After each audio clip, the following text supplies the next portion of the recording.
This is the Coretex Athletic Review.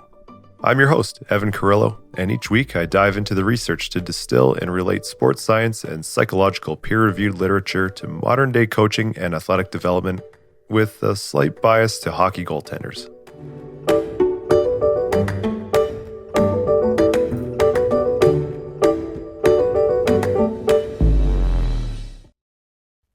It was probably bound to happen at some point, but I made a mistake a couple episodes back. I fell into what I would call comment section mindset when I was talking about the Canadian hockey development model, specifically how pro-Olympic and fear of missing out based it's become. There is something cathartic I know most of us probably enjoy about criticizing decisions from the outside, but a few days after that episode went live, I had a random thought while driving home, and something about my own logic and comments of that episode just weren't sitting quite right. All politics aside, I'm a proud Canadian, but I also try to be a realist in the sports world, especially working in a competitive sports environment. I don't expect Canada to win every year, and as weird as it might sound, I wouldn't even necessarily want Canada to win every year. Don't come at me with your pitchforks just yet. And this is not because I have anything against Canada, but because higher competition and worthy adversaries just makes everything kind of better. This is one of those years, and I'm talking about the Olympics, that Canada did not win.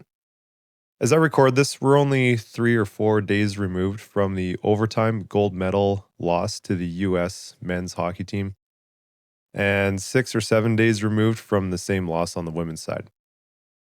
I'm not someone who's calling for a complete overhaul to the system to figure out what's wrong with Canadian hockey players, but I also think these tough losing moments have some lessons that we can certainly extract from them.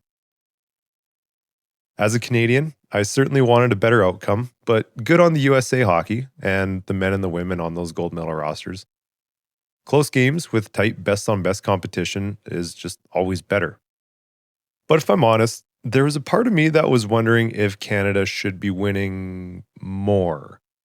The reasoning felt simple, and this is where my logic mistake crept in. Here's a short clip of the comment in question back from episode 10.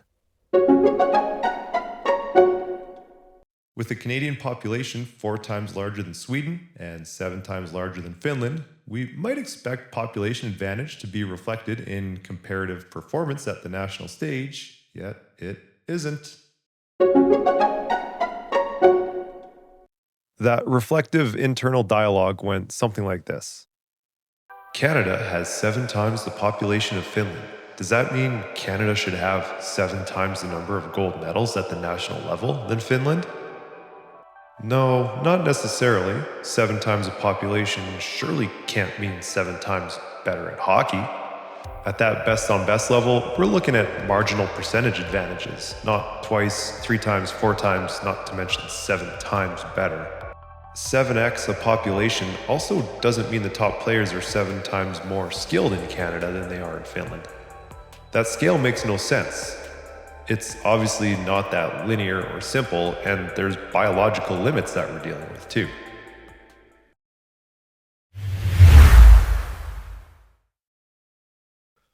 So what is the relationship between a country's population and its athletic output? A simple, straight-up linear relationship here seems pretty much out of the question.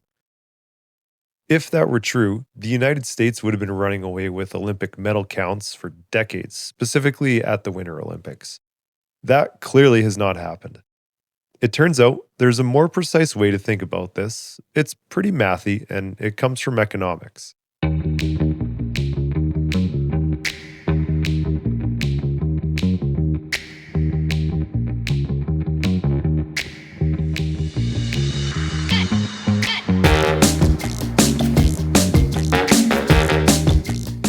This episode's research is one of the foundational papers in sport economics.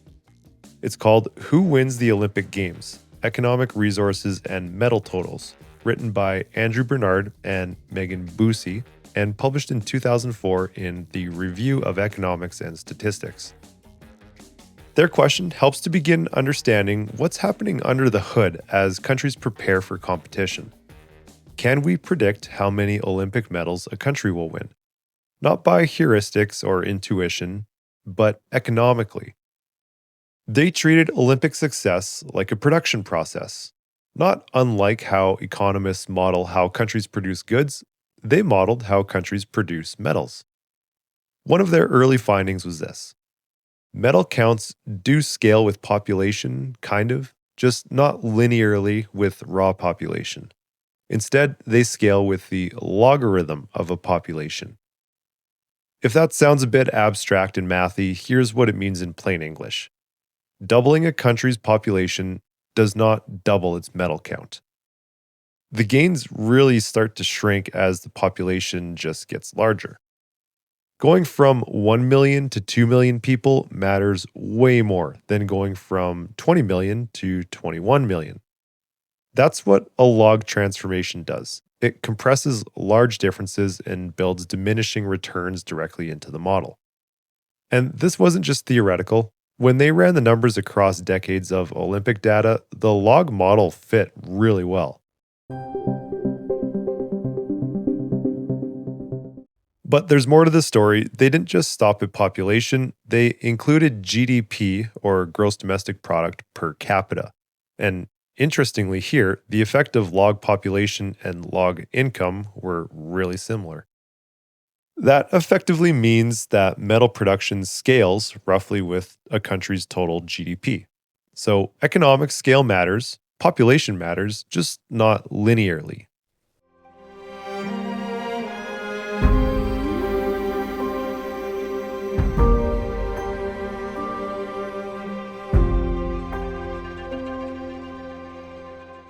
Before diving full on into the paper, I do just want to go over a quick 30-second logarithm lesson again, just to refresh those high school math days.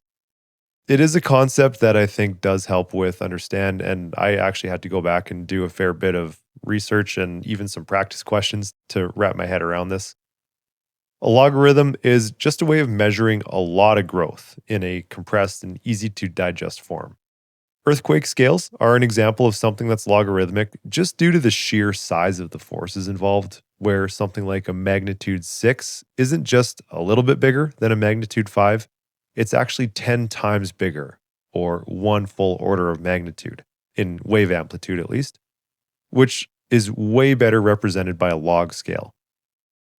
It's used here because it builds diminishing returns directly into the equation. And in plain English, that means every percentage increase in population produces a smaller increase in predicted metals than the percentage increase before it.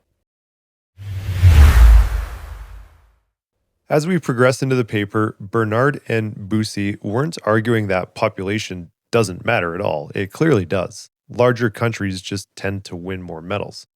But the relationship just flattens. And once you're already large and wealthy, each additional increase in size buys you less and less advantage. And their model also showed something else, that success compounds. Countries that won medals in one Olympics were more likely to win medals in the next. There's some persistence here. Systems tend to sort of build and compound on themselves. They also identified structural effects. Host nations tend to overperform. Former Soviet bloc countries overperformed relative to their GDP. That suggests something else important. Scale alone doesn't determine output. Institutional structure does matter, and that brings us back around to hockey.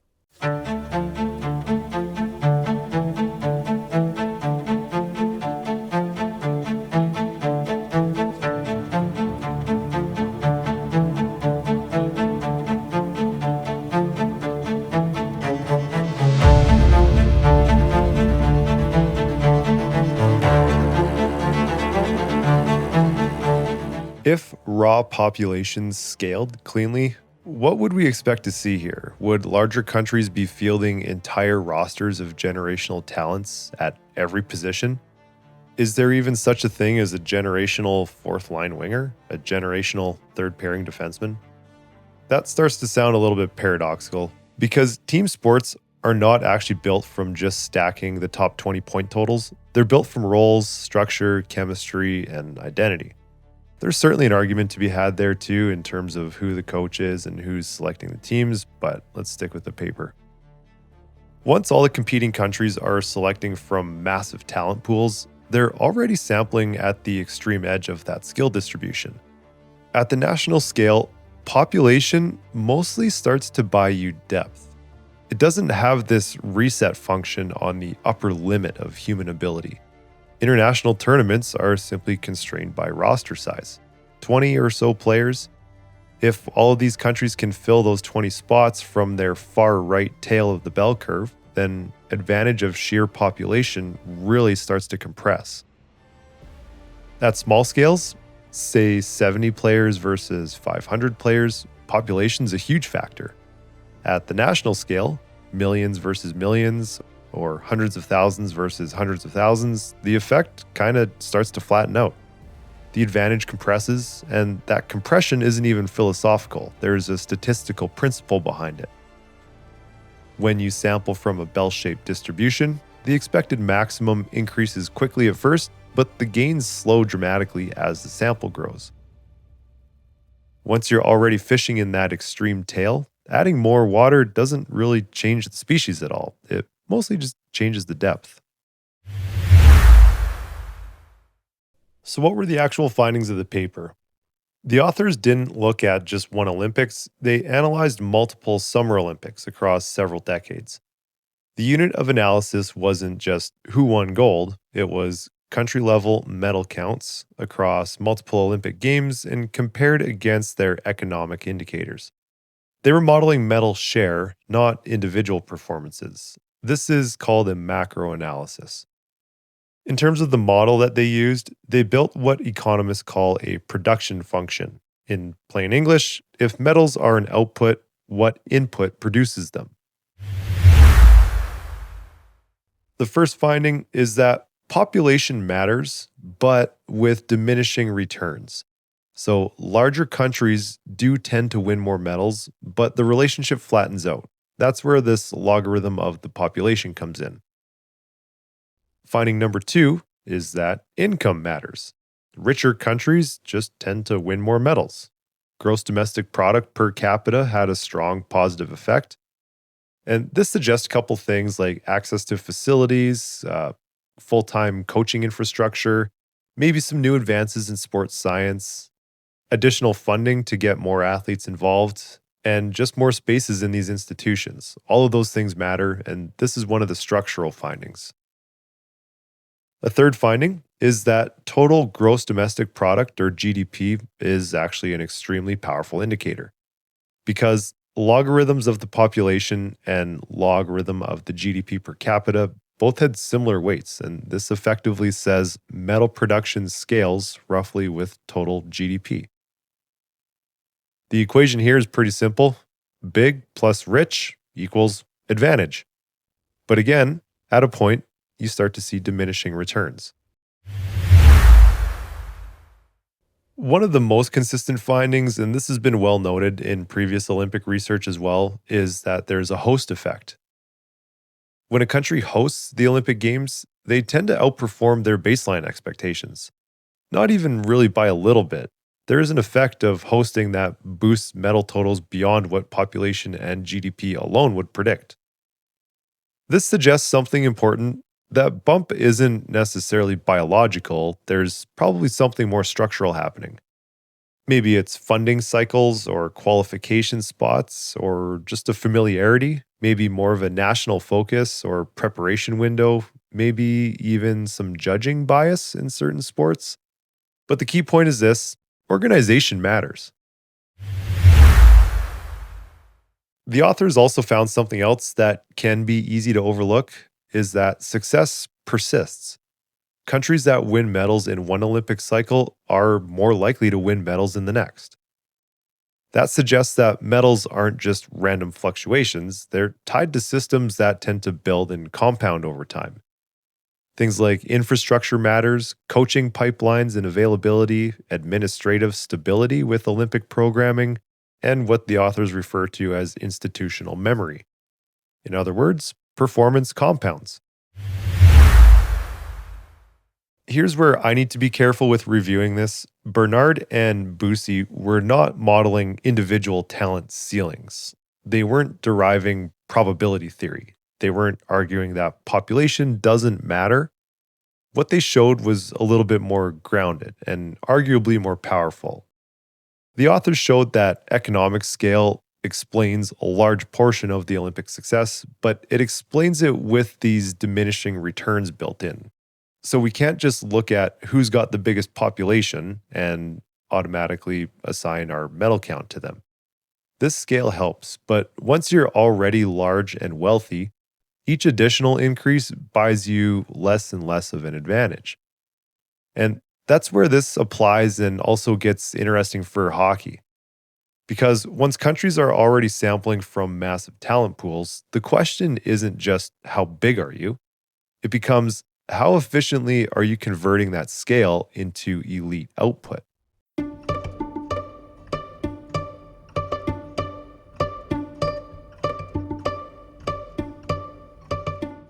So where does this leave us?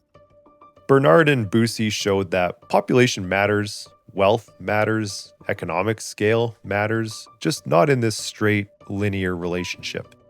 The relationship between these things flattens out, the advantage compresses. And once large countries are already large and wealthy, each additional increase in scale buys you less and less separation.